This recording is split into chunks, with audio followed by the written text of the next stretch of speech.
Ms Legalista here. Thank you for joining the video. Going to be a little bit different, not as much as me sharing news that is going on about scams and frauds, but me having a conversation with you about something. Here is where we are in the world, and I need for you to take this seriously if you don't want to be taken out by one of these scams or frauds. There are so many that are out there now. Here's the new rule that you have to think about, not just for 2024, but 2025 and going forward. You cannot trust what you see and what you hear. Some of you will say, well, I already knew that. Yeah, but we weren't really practicing it like we should. We were thinking those calls that we were getting on our phone from scammers were like, yeah, I got that. But we didn't realize that sometimes they would show up looking like family and friends. So here we are at that point where even if mom is calling, it might not be mom. If your son or daughter is calling, guess what? It might not be them. You cannot believe it, even if you see their name up there, you cannot believe it if it sounds like their voice. That is the new trick. That's the trick that people are falling for. That family member, that close friend who is calling and telling you that they need you to do something for them. And a lot of people are falling for it. So how did we get here? Well, technology, AI, voice cloning, all of that now takes us to this point where they only need a little bit of the sound of your voice in order to be able to clone that and have you calling up people and saying, hey, I need some money. Something happened. I'm in jail. I need some bail money real fast. And so now people are sitting back, they're getting these phone calls, and they're thinking it's their family member or their friend, and it's not. So our new rule has to be that we cannot trust anybody. So what do we put in place now? How do we get around this? And the number one thing that's being recommended is that you now have to have a code word or phrase for your family members. When someone calls asking you for money, telling you that they're in a crazy situation, and they start saying things like, I'm going to need you to go to the Coinbase at Winn-Dixie. Okay, so that right there should be a flag number one, or getting gift cards or anything like that should be another flag number two.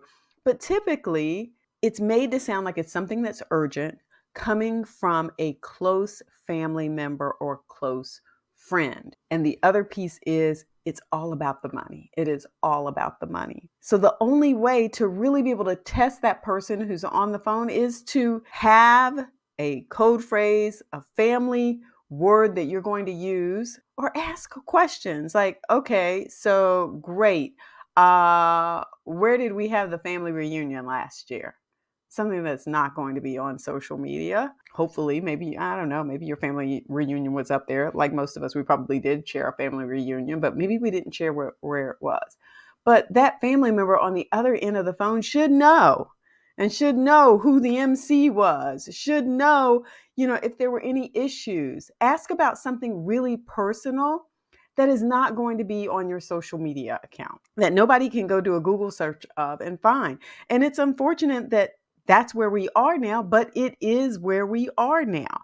You cannot trust the numbers that pop up. You cannot trust the name, and you cannot trust the voice. So I've had a lot of videos on my account talking about how people have fallen for this from their banking institutions, from their financial institutions, thinking that, hey, okay, I recognize that. It says right here, Bank of America, and it turns out, it's not really Bank of America, or it says Chase, JP Morgan Chase, and it's not them.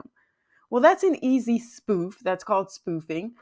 But sometimes it comes up with the name and the number matches the customer service number for your bank. Like they have totally captured everything. Now they look totally legit. Totally legit. And sometimes they even know how to say, hey, and here are some of the accounts. We see some transactions here, because maybe you've shared some other stuff on social media. And they've been able to put together this whole package about you. So that is the information that is out there about you that you put out there. And there may be other information that is on the dark web about you, because there have been so many data breaches. So you have to protect yourself now. Simple tool is not that hard. We just need to take the time to do it. I myself have not even implemented it with my family yet. And I keep telling them, hey, we got to do this. We got to come up with something because there's a lot going on. And even though I have a lot of conversations about this, my daughter hears a lot of it because she's in and out. And she says, it has really leveled up her knowledge, the knowledge that she has. My husband doesn't work from home. And so I'll say things to him and he will totally not have a clue because that's not in his world. He is just going to work doing his job. He's not thinking about all of these scammers who are out there doing things. So when I say, hey, we need to do this, he goes, what is that? And I'm like, fine, we're going to sit down. I'm going to go over it with you. And this is what we're going to do so we can protect some of your stuff over here. But we have to start looking out for not only ourselves, but our family members, especially those who are older and those who may not be as up to date on some of the technology that they need to know how to use. And they may not be as up to date on some of the scams that are going on. So, yeah, so simple tools, something simple to put in place. And I hate to say it, but that is where we are now. You cannot trust it if Cousin Sue calls you. That's Cousin Sue asking for you to contribute to the family's Christmas Cash App pot. Yeah, that one. That one. All right, don't forget to give the video a thumbs up and don't forget to subscribe. Peace.